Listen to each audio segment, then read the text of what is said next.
校霸历经千辛万苦，终于抱得我这个美人归。可没想到，在一个暴雨夜，我狠心提出分手，还丢下一句话：我林雨晶永远不会和霍思涵和好。5年后，我成了一名医生，他成了炙手可热的商业新贵。我曾无数次幻想过我们重逢的场景，却唯独没想到会是在急救现场。霍思涵眼神开始涣散，他望着模糊的人影，拼尽全力抬起手伸向我，我2只手都按着他的伤口，只好把脸凑过去贴着他的手。许久，我听到一声轻笑，他艰难地开口：林雨晶，你这个白眼狼。霍思涵的手无力地掉下去，不停地咳嗽着，血开始大量从伤口涌出，嘴里也往外吐着血沫。我嘶吼着：来人啊！现场人太多，我不停地哭喊着，才让同事听到，拿着担架往这边赶。我捂着他的伤口，一刻也不敢松开。同事们抬起他的时候，霍思涵的兜里掉出来2条能量棒，我认出来，这是6年前那个秋天的晚上，霍思涵给我补高数时，我随手给他的。包装袋已经全是褶皱，里面的食物也早就碎成了渣。我哭到不能自已，一路上疯狂地催促着开快一点。手术室内，我在穿上无菌服之前给胸外科打电话，找人来联合手术。7个小时后，手术室的灯熄灭了，我双腿发软，扶着墙从里面出来的时候，一群人围着我七嘴八舌，我瘫倒在地，没事了，脱离生命危险了。接着，霍思涵被护士推出来，众人围了上去，楚安晴和辛舒扬过来扶我，我摆了摆手，我还有病人。说着，我爬起来向急救大厅走去。凌晨3点，整个急救中心围得水泄不通，我一天下来滴水未进，紧接着又投入到下一个患者身上，一直到第2天下午4点，我才算腾出时间来到霍思涵的病房。车祸让他断了5根肋骨，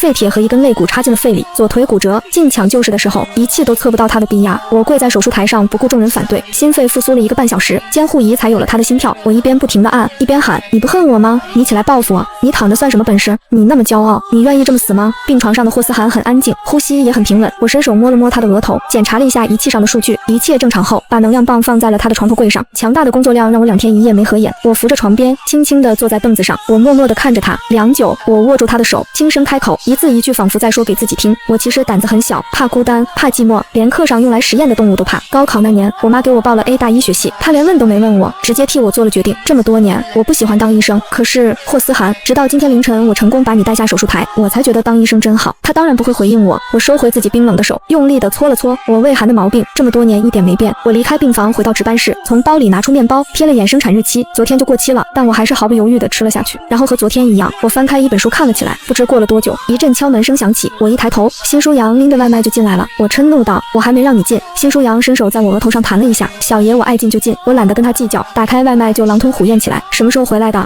辛舒扬紧盯着我，眼神带着审视，他看得我心里发毛。我下意识摸了下脸，正好露出了左手腕的纹身，大概4个月前吧。他眼疾手快地抓住我的手腕，仔细端详，那纹身之下竟盖着一道又粗又丑的蜿蜒疤痕，不细看根本发现不了。我猛地抽回手，你干嘛啊？还挺好看，哪儿纹的？辛舒扬藏起眼底的心疼，若无其事地岔开话题。听他这么问，我悬着的心也放了下来，跟他东拉西扯，开心的不行。没去医院看你妈？等有空吧。合着你回来4个月都没空是吧？大家都不知道你回来了。辛舒扬没再吭声，径直去了霍思涵的病房。转眼就到了新的1周，我和一众同事照例开始查房。霍思涵住的是 VIP 单间，环境清静宽敞，我们一行人进去也绰绰有余。他已经醒了，正半靠在床上，面色虚弱，一双眼睛却死死地定在我身上。我视若无睹地翻着病历，上前检查完仪器，又公事公办地伸手探了探他额头。霍思涵猛地偏过头，一脸抗拒地避开了我。身体感觉如何？他闭口不言，气氛有些僵持。我们正打算走的时候，霍思涵虚弱又冰冷的声音响起，我要求更换主治医生。我拿着病历本上前一步俯视他，急诊科忙得脚不沾地。你以为我乐意伺候你？不想见我就赶紧养好伤滚蛋。走到门口，我忽然停步，回头瞥了他一眼，语气淡漠，年纪大了反应慢很正常，下次记得雇个司机。霍思涵气得脸色铁青，我则头也不回地带队离开。病房里顿时一片死寂。我的天，这也太飒了吧！杨一欢小声惊叹，哥，你当年到底怎么扎了雨晶姐？她那气场，不知道的还以为是她开车撞的你，还嫌没撞死呢。霍思涵彻底没了声，而我已经来到了导师刘怀文的办公室。老师，您找我？医务处来了电话，说接到举报，投诉你在现场优先救治8床，搞区别对待。我被气笑了。我赶到时，重伤员早就被处理了，剩下的全是轻伤患者，只有8床钢筋穿肺命悬一线。我不护着他先回来手术，他还有命吗？病患家属哪管这些？我听出来了，那院里的处理意见是停薪留职，接受调查。行，那能让我把8床的病治好再走吗？刘怀文看出了端倪，点点头，我会去跟院里申请。我向他道了谢，便回到办公室继续处理工作。此时的霍思涵正觉无聊，索性抓起拐杖，吃力地撑着身体站起来。他刚挪出病房门口，就看见我站在急诊大厅，神情专注地和护士交代着什么。一阵急切的呼救伴着孩子的哭声传来，我转头看去，是一对焦急的母子。医生，快帮我看看，我孩子胳膊脱臼了。我立刻蹲下，一边轻柔地给小男孩擦泪，一边小心地检查他脱臼的手臂。不疼，是害怕了吗？我们男子汉要勇敢哦，不哭。我示意他妈妈捂住他的眼睛，宝宝，跟阿姨玩个游戏，数到10就好了。我让母亲抱紧孩子，随即双手一上一下，找准位置向上轻轻一推。好了，我拿开他妈妈的手，挠了挠小男孩的痒。小孩子桡骨小头周围的韧带不发达，很常见，别紧张。孩子妈妈感激涕零。我笑着摇了摇头，目送母子俩离开。护士台的李林忽然然惊呼：哎呀，八床，你怎么自己下床了？我循声望去，正撞见霍思涵拄着拐杖，一瘸一拐的掉头就跑，样子狼狈不堪。他像是怕我发现他在偷窥，跑得飞快，结果一个趔趄直接摔倒在地，扯开了刚缝合的伤口。我赶紧冲过去，一把将他从地上拽了起来。我让你下床了吗？你算老几？你说了我就非听不可吗？霍思涵痛得直冒冷汗，只要你还躺在这，我就得对你负责。你说我算老几？我的手故意掐他胳膊内侧的软肉，霍思涵试图挣脱，可他越是用力，我掐的就越紧。李林，去弄个轮椅过来。哦，好的。很快他就推来轮椅，我俩合力把霍思涵扶了上去。我推他在后花园转悠，他冷嘲热讽：医生什么时候还兼职陪护了？我充耳不闻，咱们井水不犯河水行吗？我还没找你算耽误工作的账呢。我们俩谁也没再开口，就这么静静的在后花园晒着太阳。霍思涵出院那天下午，我也抱着一箱个人物品，我走出医院大门，看着他前呼后拥的离开，而我只能孤零零的回出租屋。我手头没什么存款，必须得尽快找份新工作。我赶到薄荷酒吧时很晚了，这是闺蜜楚安晴开的店。我拍了拍吧台里忙活的楚安晴，绕过去坐下。林桑桑和豆豆也来了，我们4个开始畅饮闲聊。林桑桑一眼盯着我的新纹身，我笑了笑，一时兴起就纹了。楚安晴想了想提议，来我这驻唱吧，环境就这样，挣多少都是你的，时间还自由。我确实没理由拒绝，毕竟用钱的地方太多了。那就多谢了。11月中旬是我妈辛雨芝的生日，我掐着上午10点到了病房，推开门，里面竟热闹得很，爸妈、外公外婆、舅舅舅妈都在。我活了24年，头回见这么齐整的全家福。我闭上眼，2年前辛雨芝确诊躁郁症，之后就断续住院，直到我工作后才开始按月缴费。算起来，我已经4年没见过辛雨芝了。我跟长辈们打了招呼，可那声爸妈却像鱼刺卡在喉咙，怎么都喊不出来。我去缴费窗口，发现费用已结清，便又存了笔钱进去，转身望向窗外，是我交的。外公辛思婷的声音飘了过来，女儿这一病，她仿佛也老了10岁。我扭头看向辛雨芝，所以你跟外公和解了？辛雨芝点点头，以前是妈妈糊涂，我只是病了。我冷笑一声，我还真不知道躁郁症的症状是家暴亲生女儿。满屋子死一般的寂静，我转头质问林国昌，那你呢？回应我的是一片沉默。我满腹委屈堵在心口，却一个字也说不出来。我到底算什么？你打我这么多年，就凭一句不懂事生病了，就想一笔勾销吗？你是不是也希望我像他们一样原谅你？你把我打到手臂习惯性脱臼，对我不管不顾，生病了还嫌我麻烦，你这是道德绑架。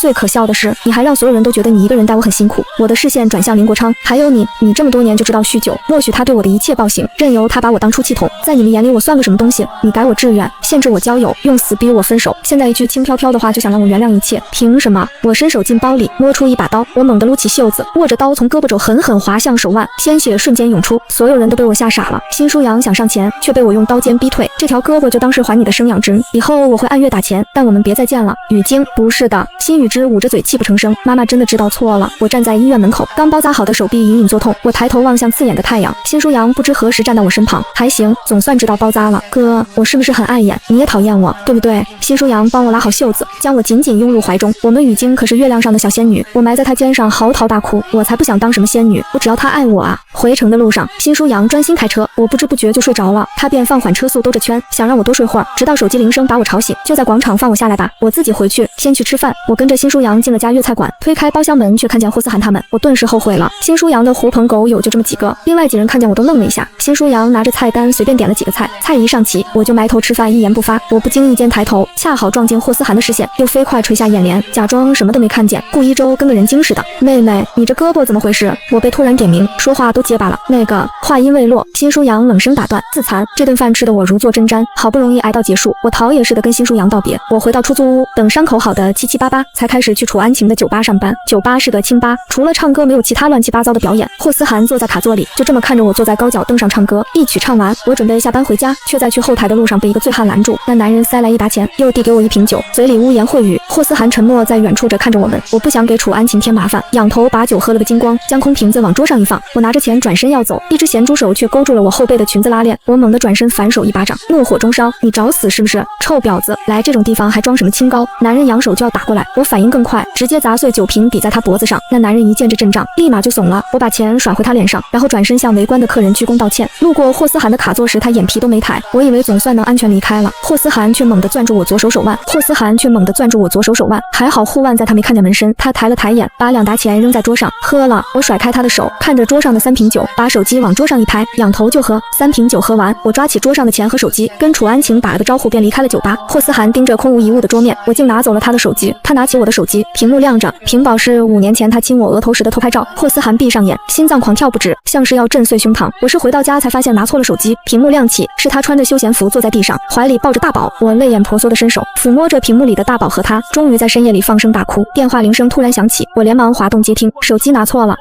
对不起，我死死压抑着哭腔，我没搬家。好，马上到。我迅速换了身衣服，打车直奔那个小区。霍思涵正坐在长椅上给大宝喂水，我轻轻走上前去，把手机还给他，然后缓缓蹲下，试探着去摸大宝。大宝抬起头，一脸困惑，过了好一会儿，才像是想起了什么，猛地站起来，摇着尾巴。我一把抱住他，眼泪无声的往下掉。霍思涵拽了拽牵引绳，我慌忙站起身，手脚都不知道往哪放。霍思涵把我的手机递给我，我按了下电源键，屏幕一片漆黑。他双手插兜，没电了。我点点头，暗自庆幸他什么也没看到。我可不可以？不可以！他出言打断。他牵着大宝走进小区，大宝3步一回头，不舍得望着我。我捂住嘴，猛地转身，飞快跑开，不想让大宝为我难过。自从知道我在酒吧唱歌，霍思涵便有事没事就过来坐着。我赚的钱分成2份，一份打给辛雨之，一份留着买药和日常开销。日子飞逝，到了12月初，霍思涵要和沈氏千金订婚的消息铺天盖地。那天晚上，我照常登台唱歌，霍思涵也并未出现。演出结束很久，楚安晴才在后台角落里找到了蜷缩着的我。楚安晴没敢上前，只是远远的默默地看着我。凌晨1点，我站在霍氏集团楼下，四周除了路灯一片漆黑。我不知道自己为何而来，只是跟自己赌气，